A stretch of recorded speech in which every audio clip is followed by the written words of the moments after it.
자, 동영상 보고서 조금 충격적이지 않아요? 자, 이 이야기가 뭐 최근 이야기가 아니라 1925년도에 코펜하겐 학파가 양자역학이라고 하는 과학을 제시하면서 인간이 어떤 존재인가를 낱낱이 파악한 이야기예요. 그러니까 100년 된 이야기예요. 좀 여러분들 나는 내가 있다고 생각하고 여기 책상도 있고 컵도 있고 물도 있다고 생각하는데 이게 양자역학에 따르면 존재하지 않는 거예요. 지금 내가 있다라고 하는 게 전부 다 착각인 거죠. 인간이 원자로 구성되어 있다라고 이야기하면 그 순간 원자는 99.9%가 다 진공으로 되어 있고 허공으로 되어 있고 거기에 모아 있는 그 원자 핵과 전자 이것만 모아두면 먼지도 안 돼요. 먼지도 안 돼요. 자, 그러면 나라고 하는 게 없어요. 물리학적으로는 없는 거예요. 근데 내가 지금 있잖아요. 난 분명히 나 살도 있고 코도 있고 눈도 있고 다 있는 거 같고 나 지금 말하고 있고 강의도 하고 있는데 왜 내가 없다고 이야기하지? 자, 이게 이제 미시세계와 거시세계의 구분을 할 필요가 있다는 거죠.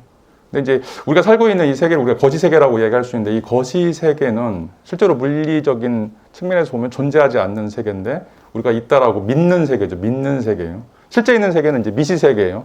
아까 이제 동영상 보는 것처럼 원자들의 세계, 양성자들과 중성자들의 세계가 있는 거죠. 그리고 이것만 실제로 존재해요. 자, 그러면 이제 어떻게 해야 돼요? 문제는 나는 있는데 나는 없어요. 자, 이거를 해결하는 방식은 내가 있다라고 하는 거를 증명을 해야 돼요. 근데 내가 증명할 수 있는 방법이 없어요. 왜? 물리적인 실체가 없기 때문에. 자, 이런 문제를 우리가 자아 정체성이라고 얘기해요. 나는 있는데 내가 있다라고 확실히 느끼는데 나를 어떻게 규정할 것인가? 자, 지금부터 여러분들의 이야기를, 여러분의 정체성을 써 나가야 돼요. 이걸 우리가 규정한다라고 이야기를 하는 거죠. 자, 이게 이제 그전에는, 아까도 얘기했지만 과학혁명 전에는 전혀 이런 게 철학적으로 문제가 되지 않았어요. 다 자기가 있다라고 생각했는데, 최첨단 과학이 들어서면서, 특별히 양자역학에서, 물리적으로 세계를 관찰했을 때, 과연 인간이라고 하는 게, 나라고 하는 게, 김요한이라고 하는 게 존재하느냐, 존재하지 않는다라고 하는 거죠. 자, 그러면 내가 나를 어떻게 규정할 것인가, 이런 물음이 등장하게 되고, 그리고 내가 더 이상 원자 이상의 어떤 것, 휴미 이제 인간을 톱니바퀴라고 얘기했는데 그 톱니바퀴 이상의 어떤 것이라고 말하려면 나를 무엇인가 드러내줘야 되겠죠. 자, 거기서부터 이제 진정한 형태의 자아 정체성 문제, 또 자아 정밀성 문제, 또 과학과는 다른 인간의 본질이 무엇인가, 나라고 하는 건 무엇인가. 왜냐하면 과학적으로 증명이 안 되는 것이기 때문에 이거에 대한 답할 의무가 있는 거죠. 그걸 이제 찾아갈 어떤 탐색의 요구가 이제 우리에게 주어졌다라고 이제 이야기를 할 수가 있어요. 자, 이제 에피소드 첫 번째 이야기를 드리고 싶은 게, 제가 이제 이게 이제 강의 준비한 게 한 2년 정도 됐는데, 2년 전에 한가람 식당에 갔었는데, 여기 이제 학교 근처에 있는 식당인데, 거기에 이제 가족이, 4명 가족이 와가지고, 식사를 하고 있는데, 식사하기 앞서서 이제 종교인들은 이제 기도하고 밥 먹잖아요. 이제 카톨릭 신자인 것 같아요. 아버지가 기도를 하자고 그러는데 아이들이 되게 이제 쪽팔려 하는 거예요. 뭐 이 공공 장소에서 뭔 기도냐라고 얘기하는데 아버지가 감명하셨어요. 근데 이제 애들은 눈을 뜨고 아버지가 참 한심하다. 지금 세상이 어떤 세상인데 여기서 이런 어떤 종교 의식을 하는가라고 하면서 이렇게 빤히 쳐다보는 모습이 저는 지금도 지금 눈에 선해요. 자, 여러분도 대부분 다 비슷할 거예요. 여러분 친구나 뭐 가족이나 이런 사람들이 뭐 도에 대해서 아십니까? 뭐 영혼 이야기하고 뭐 종교 이야기하고 그러면 저 이제 시대착오적인 인간, 저 어떻게 세상을 살아갈 수 있을까? 이제 이런 고민을 하게 될 거예요. 자, 이제 이런 고민들이 지금 방금 우리가 봤던 동영상에서 제시하고 있는 문제들과 크게 다르지 않다는 거예요. 자, 그분들은 뭐 천국이 있건 지옥이 있건 뭔가 영적인 세계가 있다라고 생각하고 그런 것에 맞춰서 자신의 삶을 뭔가 새롭게 구축해 나가는 거죠. 자, 여러분도 지금 내가 있다라고 생각하고 내가 존재한다라고 생각하는데 과연 내가 있는가? 과학적으로, 물리학적으로 거의 100년 동안 최고의 학자들이, 그러니까 이 양자역학에 나왔을 때 여러분 잘 아는 아인슈타인은 믿지 않았어요. 아인슈타인 죽을 때까지 안 믿었어요, 양자역학. 이제 그때 이제 1923년도에 어떤 논쟁이 있었냐면은 이제 세계 가장 유명한 물리학자들을 모아놓고 논쟁을 했었는데, 자, 코펜하겐 학파에 따르면 우리가 보고 있는 달이 보지 않으면, 관측을 하지 않으면 존재하지 않는다라고 얘기해요. 자, 그러니까 아인슈타인이 그 뭔 소리냐, 저기 달이 있는 건데 인간이 달을 안 본다고 해서 달이 없냐, 죽을 때까지 이거를 승인을 하지 않았어요. 그래서 신은 주사위 노름을 하지 않는다라고 하는 이제 유명한 말을 남기면서 그 당시 최고의 학자들이 양자역학을 인정하지 않았어요. 양자역학은 이 사물이라고 하는 거는 이제 원자 그 밑으로 더 들어가면 이게 이제 파동이자 입자의 상태가 둘 다 중첩되어 있다라고 얘기해요. 그걸 이제 확률파라고 얘기하는데 입자도 아니고 그 다음에 파동도 아닌 어떤 상태, 인간이 규정하지 못하는 그런 상태가 있고 그걸 인간이 관측할 때 파동이 되든가 입자가 된다라고 이야기를 하고 있어요. 자, 그러니까 인간의 관측을 넘어선 어떤 세계에서는 인간은 절대 알 수 없는 거죠. 여러분도 마찬가지. 여러분 전체가 다 확률파예요. 근데 여러분들이 이제 입자로 지금 있는 것처럼 느끼는 건 여러분들이 누군가 서로 관찰하기 때문에 이렇게 주어진다라고 이야기하는데, 자, 이게 이제 말이 안 되는 것처럼 보이는데 그런 현상들이 우리의 어떤 삶에서 벌어지고 있다라고 하는 거예요. 자, 그래서 지금 뭐 과학도 저렇게 이제 이론과학 가게 되면 여러분들 요즘엔 다세계 이론이라고 나와 있어요. 우주가 우리가 하나만 있는 게 아니라 이 시공간에 우리와 똑같은 우주들이 지금 동시다발적으로 일어나고 있다라고 이야기하고 있어요. 자, 그게 바보들이 이야기하는 게 아니에요. 첨단 물리학을 이야기하는 과학자들이 다세계 이론을 끌어들여서 지금 세계를 설명하려고 하고 있어요. 자, 우리가 지금 여기에 뭔가 있다, 뭐 컵이 있다, 책상이 있다라고 하는 게 아무런 부질없는 어떻게 보면 환상이고, 진짜 세계는 우리가 알 수 없는 어떤 영역이 있고 그 알 수 없는 영역에 의해서 우리가 뭔가 흘러가고 있다라고 하는 것을 이제 깨달을 필요가 있다는 거죠. 자, 그래서 여러분들이 이제 좀 경멸하거나 멸시하거나 바보라고 취급했던 그런 사람들도 옳을 가능성이 있다는 거예요. 뭔가 논리적이지는 않지만 내가 다르게 생각하지만 그렇지만 내가 알고 있지 못하는 세계가 있을 수도 있다라고 하는 그런 어떤 가능성. 자, 이런 가능성들이 물리학적으로 지금 거의 100여 년 넘게 계속해서 논의가 되고 있다라고 이제 이야기를 할 수가 있어요.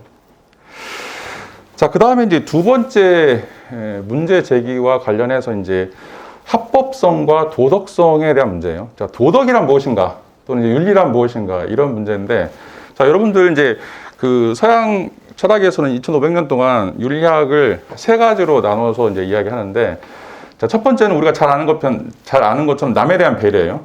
여러분들이 뭐 우리가 윤리적이다라고 얘기할 때는 남의 감정이라든지 남의 어떤 사생활 뭐 이런 것들을 잘 배려하는 사람들을 우리가 이제 윤리적이다, 도덕적이다라고 이야기하는 거죠. 그래서 뭐 약속을 지켜야 된다, 뭐 거짓말하지 않아야 된다. 자, 이런 것들은 다 사회적인 어떤 삶들을 살아가기 위해서 필요한 그런 어떤 행동 규약들이라고 이제 이야기를 할 수 있죠. 자, 근데 이 생각은 아까도 얘기했던 것처럼 근대에 만들어진 생각이에요.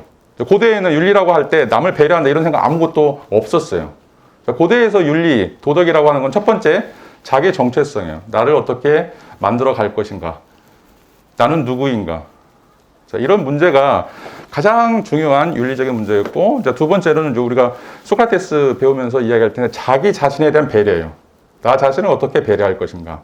그러니까 나를 어떻게 만들어 갈 것인가라고 하는 것이 첫 번째 윤리적인 명령이고, 두 번째 윤리는 자기 자신을 어떻게 배려할 것인가, 나의 영혼, 나의 어떤 말할 수 없는 어떤 그 측면들을 어떻게 가져갈 것인가, 이것을 가장 중요시 생각을 했어요. 근데 이제 이게 근대로 넘어오면서부터 1번과 2번에 대한 이런 것들이 약간 좀 폭력적이었어요.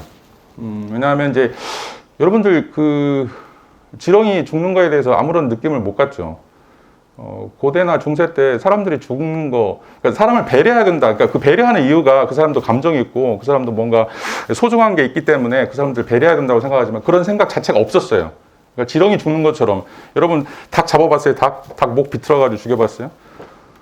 뭐 지금은 되게 그게 끔찍하다고 생각하지만 옛날에는 뭐 지금 개고기 먹는 것 갖고도 되게 그 옥신각신 하는데 그때 당시에는 그런 것들 자체가 없었어요. 이렇게 고통을 갖고 있다, 이게 뭔가 아플 것이다라고 하는 생각을 이제 전혀 갖지 못했던 거죠. 그리고 인간 어떻게 보면 이제 우주 질서라고 하는 이런 것과 합일이 될 경우에만 진정한 형태의 인간으로 거듭난다, 태어난다, 이런 생각들을 가지고 있었어요. 이걸 이제 가장 대표적으로 보여주고 있는 게 이제 영웅의 윤리, 뭐 전사의 윤리, 뭐 이런 것들이 있는데, 자, 이런 것들이 어떻게 보면 이제 한 사회적으로 다른 사람들을 배려하지 않았기 때문에 굉장히 가부장적이고 폭력적이고 그런 어떤 요소들이 있기 때문에 근대인들은 이것들에 대해서 단절을 시키죠. 특별히 이제 니체가 신은 죽었다라고 하는 그런 형이상학을 포기하면서 그러면 이제 신이 죽은 이후에 어떤 걸 선으로 어떤 것을 조음으로 규정할 것인가 이런 문제와 관련해서 이제 남에 대한 배려로 넘어오게 돼요. 자, 그런데 남에 대한 배려가 과연 윤리적인가, 도덕적인가 이런 문제를 우리가 이제 한 학기 동안 다룰 건데, 자, 여기 이제 그 죄와 벌이라고 하는 그 소설을 이제 읽어보면 도스토옙스키가 이제 쓴 가장 유명한 소설 중에 하나인데 여러분 꼭 한번 읽어보세요. 책이 약간 이제 두껍긴 한데, 자, 여기서 이제 라스콜니코프가 이제 사람을 죽이죠. 자기가 이제 하숙 생활을 하면서 거기서 이제 고리 대금업자를 하고 있는 아줌마를 죽여요. 이제 또 그 여동생을 이제 같이 죽여야 되는데, 자, 이 고리 대금업이라고 하는 거가 얼마나 안 좋은 것인가 여러분들이 잘 알고 있죠. 그래서 내가 이 사람을 죽여야 된다.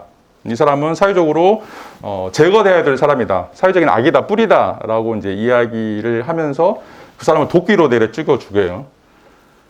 자, 뭐 요즘에도 이제 마찬가지인데 항상 정치적에서 그 정치에서 가장 중요한 건 이제 친구가 누구냐, 그 다음에 적이 누구냐 이거를 이제 구분하죠. 이것 때문에 전쟁이 나면 친구는 살리고 적은 이제 죽이는 거죠. 요즘에 이제 뭐 우크라이나 사태도 이제 마찬가지인데, 자, 그래서 나는 전쟁에 나가서 사람을 죽였는데 그 사람을 죽여야 되는 사람들은 반드시 죽어야 될 사람이고 저 사람들은 잘못한 거예요. 그래서 나는 이제 마땅히 그 사람을 죽일 의무가 있고 그래서 죽였다라고 이제 생각을 했어요. 자, 라스콜니코프가 그 사람을 죽이고 나니까 어떻게 돼요? 갑자기 혼란스러워지기 시작하는 거예요. 자, 그러면서 마음이 계속 불안해요. 내가 죽여야 된다. 그러니까 자기가 그 나중에 이제 시베리아로 유배를 가면서 이제 자기가 그 죄를 고백을 해요. 이제 사랑하는 여인 만나가지고 자기 죄를 고백하는데 그 순간까지도 자기가 저 여자를 죽일 수밖에 없었다. 마땅히 죽을 여자니까 죽일 수밖에 없었다라고 하는 걸 후회하지 않아요. 근데 계속 마음속에서 찜찜해요.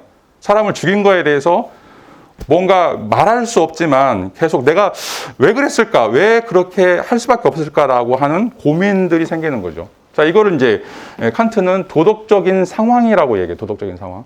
자, 예를 들어보겠습니다. 여러분, 미군들이 아프가니스탄이라든지 이라크 전쟁에 가서 교전해가지고 죽은 사람이 7,500명 정도 돼요. 그러니까 직접 전투에 참여해가지고 죽여서 또는 죽임을 당해서 이제 이제 돌아온 사람들이 돌아오지 못했죠. 죽은 사람들이 7,500명 정도인데, 자, 그 뒤에 후유증으로 전쟁 후유증으로 자살한 사람들이 34,000명이에요. 자, 이라크에 참여한 미군들 또 아프가니스탄에 참여한 군인들은 자기들은 의로운 일을 한다고 생각했어요. 우리가 공산당을 무찔러야 되고, 이슬람 원리주의자를 무찔러야 되고, 악의 무리들을 무찔러야 된다고 생각했는데, 자, 거기까지는 좋았어요. 근데 그거를 마치 자기 손으로 총으로 칼로 실현하는 순간 자기 자신은 도덕적인 상황에 빠지게 돼요. 자, 자기 자신은 합법적인 행위를 했어요. 너는 죽일 놈이니까 내가 너를 죽이겠다. 그래서 총을 쐈어요. 칼로 찔러 죽였어요. 자, 여기서는 아무런 문제가 안 돼요. 근데 그렇게 하고 난 순간 바로 자기는 또 다른 상황에 빠지게 되는데, 이 상황을 우리가 도덕적인 상황이라고 얘기해요. 왜? 내가 왜 저 사람을 왜 죽였을까? 죽이는 게 정말 정당했을까? 죽이기 전까지는 반드시 죽어야 된다고 생각을 했어요.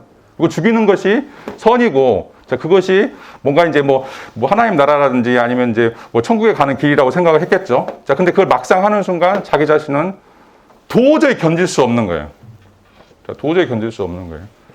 자, 마찬가지예요. 여러분들 뭐 요즘에도 뭐 안락사 문제, 낙태 문제 이런 것들 다 이제 사람의 생명과 관련돼 있어요. 자, 누구나 다 이야기할 수 있어요. 사람을 죽여야 된다, 살려야 된다라고 하는 순간. 근데 막상 그렇게 한번 해보세요, 여러분들이.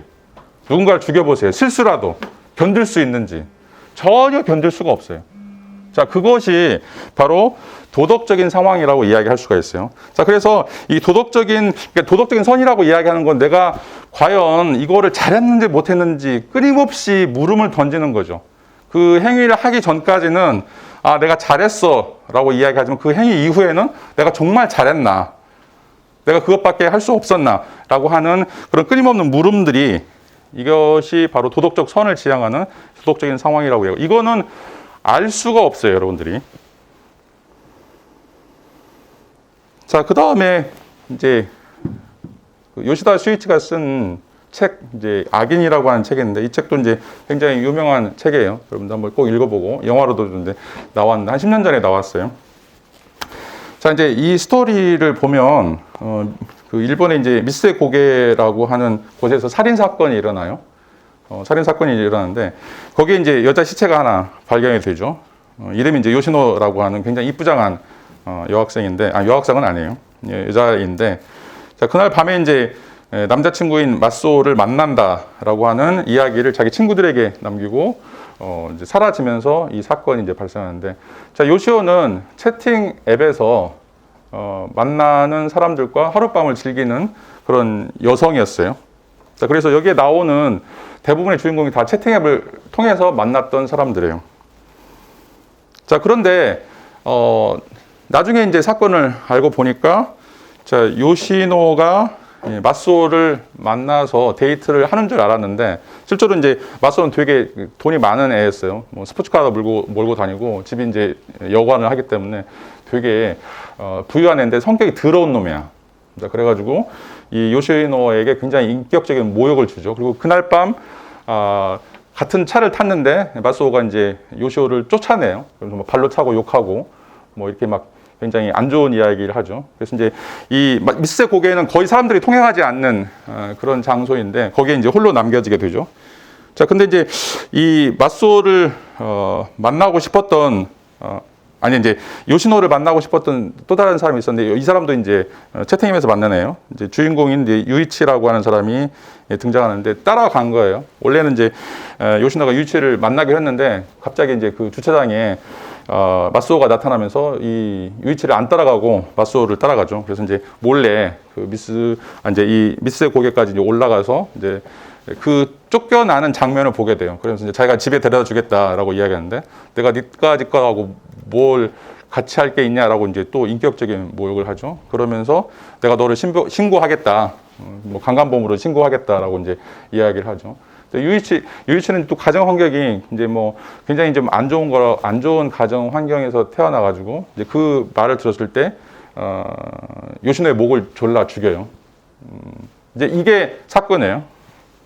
자, 이게 사건인데, 자, 여기서 이제 범인이 누군가 하는 거는 아주 선명하게 드러나요. 아예 책 초반부터 범인이 누군지를 알려주고 있어요. 범인은 누구냐면, 자, 요시노의 목을 졸라서 살해한 유이치예요. 자, 그런데 유이치가 정말 악인이냐라고 묻고 있어요. 자, 범인과 악인은 다르다라고 이야기하는 거죠. 그러니까 범인은 합법적인 행위를 하지 못한 사람, 그거를 뭐 칼로 찌르거나 아니면 목을 조르거나 이런 사람은 우리가 범인이라고 이야기할 수 있죠. 죽였으니까. 자, 그런데 소설은 3분의 1 이 사건을 설명하는 나머지 3분의 2는 이제 유이치가 요시노라고 하는 사람과 어떤 관계를 맺고 그 주변의 사람들과 어떤 관계를 맺으면서 또 뭐 굉장히 뒤에 가서 러브 스토리가 나와요. 그런 관계에서 과연 이 사람이 유이치가 악인이었나? 라고 하는 이제 물음을 던지고 있죠. 자, 지금 앞에서는 합법성과 도덕성에 대한 문제. 합법성 우리가 즉각적으로 관찰할 수 있어요. 남에게 배려된 행위를 했느냐, 하지 않았느냐. 이것에 따라서, 법의 원칙에 따라서 우리가 발견할 수 있는데, 자, 그런데 내가 그것을 했음에도 불구하고, 내가 그 합법적인 행위를 했음에도 불구하고, 정말 죽여야 될 사람을 죽이고, 약속을 지키고, 거짓말을 하지 않고, 그럼에도 불구하고, 내가 빠지게 되는 이 도덕적인 상황이 있다라고 하는 문제하고, 그 다음에 이제 두 번째 문제는, 내가 다른 사람을 죽였다라고 해서 다른 사람들이 나를 너는 악인이다라고 이야기하는데, 범인이다, 악인이다, 내가 정말 악인인가라고 하는 물음이죠. 자, 아까도 이제 뭐 안락사 문제도 마찬가지고 낙태 문제도 이제 마찬가지라고 이야기할 수 있는데, 자, 여러분들 사랑하는 사람이 말기암 환자예요. 자, 여러분이 그 사람을 고통스럽지 않게 죽일 수 있어요. 자, 그래서 여러분은 정말 그 사람을 사랑하기 때문에 고통을 당하지 않도록 주사 한 방울 놨어요.